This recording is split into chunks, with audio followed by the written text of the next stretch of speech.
अस्सलाम वालेकुम जी।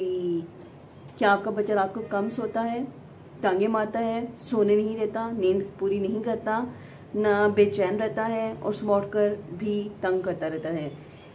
इसकी क्या ये विटामिन डी की कमी है या पेट में कीड़ों की तरफ इशारा है? इसका क्या इलाज है? हेल्थ सीक्रेट्स में डॉक्टर सनिया में आज मैं आपको बताऊंगी। अस्सलाम वालेकुम जी, मुझे कहते हैं डॉक्टर सनिया। उम्मीद करती हूँ आप सब ठीक होंगे। आज का टॉपिक एक माँ के सवाल के ऊपर सोचकर बनाया गया, जिसने ये कहा कि हमारा बच्चा रात को सोता नहीं है, बहुत कम सोता है, नींद नहीं पूरी करता और सारी रात ना खुद सोता है, ना माँ को ना बाप को सोने देता है। दूसरी माँ ये कंप्लेन करती है कि मेरा बच्चा सारी रात टांगे मारता रहता है और बेचैन रहता है। जो टांगे मारने वाली और बेचैनी वाली ग्रोइंग पेन्स के ऊपर वीडियो थी वो मैंने बना दी है, इसका लिंक डिस्क्रिप्शन में मौजूद है, वो आप वहाँ से डिटेल देख सकते हैं। लेकिन जो बच्चे कम सोते हैं ये एक ख़तरनाक अलामत है। आम तौर पे हर बच्चे का सोने का टाइम एज के अकॉर्डिंगली चेंज होता है। नौज़ायदा बच्चा जो गोद का बच्चा होता है, पहले 28 दिन का बच्चा होता है, ये तकरीबन 20 से 21 घंटे सोता है।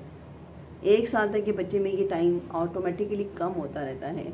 लेकिन जो एक एवरेज टाइम नींद का 3 साल से बड़े बच्चे का है वो कम से कम 8 से 12 घंटे के दरमियान है, जो डे और नाइट को मिलाकर बच्चा लेता है।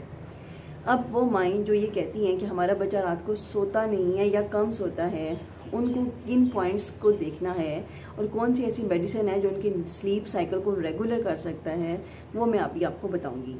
तो पहली बात चीज़ जो आपने देखनी है, सबसे पहली चीज़ कि आपका बच्चा जो कम सो रहा है रात के टाइम, क्या वो दिन में सोता है, आपने ये देखना है। और दिन में अगर सोने का टाइम, समटाइम ऐसा होता है कि बच्चा, माँ बाप अक्सर मगरिब या इशा के दरमियान जो है ना सुला देते हैं, और जब उनका अपना सोने का टाइम है तो 11 बजे बच्चे एक्टिव हो जाते हैं, चार्ज हो जाते हैं और वो बच्चे स्लीप नहीं ले पाते प्रॉपर।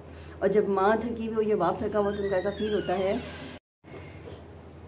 तो माँ बाप थके हुए होते हैं तो उनको ये चीज़ फील हो रही होती है, बल्कि ज़्यादा फील हो रही होती है कि बच्चा नहीं सो रहा और वो जो है ना अपनी नींद पूरी करना चाह रहे हैं, वो ज़्यादा डिस्टर्ब हो रहे होते हैं। तो पहली चीज़ जो आपने देखनी है वो ये देखनी है कि बच्चे का डे टाइम पे जो स्लीप पैटर्न है वो आपने कैसी हैबिट डेवलप की हुई है।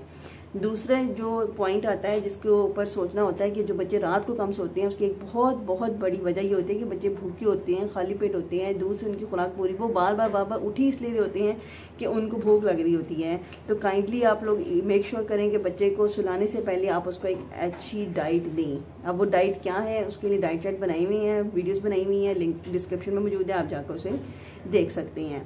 जो तीसरी बहुत बड़ी वजह होती है, जो बच्चे रात को सोते नहीं, बेचैन रहते हैं, उनके पेट में कीड़े होते हैं जो कि रात के टाइम एनीलिरिया पे आते हैं, बच्चे को इरिटेट कर रहे होते हैं। छोटे बच्चे जो कि अपनी पेन को और अपनी जो फीलिंग होती है उसको डिस्क्राइब नहीं कर सकते, बयान नहीं कर सकते अपने अल्फाज से, तो वो बेचैन रहते हैं और नींद नहीं लेते, इस तरह से प्रेजेंट करते हैं। तो इसके ऊपर भी, डीवर्म के ऊपर भी एक वीडियो बनाई हुई है, आप लिंक डिस्क्रिप्शन में मौजूद है, आप उसको जाके देख सकते हैं।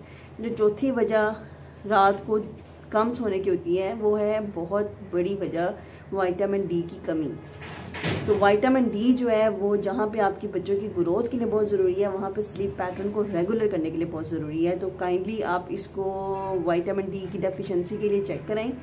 और अगर आप इसके लिए कुछ पूछना चाहते हैं कि कैसे पता चलेगा कि विटामिन डी की कमी कितनी और इसके लिए कैसे ट्रीट करना है, कब विटामिन डी देना और कितना देना, और कौन सी मार्केट में बेहतरीन विटामिन डी कौन सी हैं, तो आप कमेंट बॉक्स में पिन करके मुझसे पूछ सकते हैं। इसके अलावा कुछ जानने में इंटरेस्टेड है तो हेल्थ सीक्रेट्स में डॉक्टर सनिया में आप चैनल को सब्सक्राइब करके, वीडियो को लाइक करके, शेयर करके और कमेंट करके पूछ सकते हैं।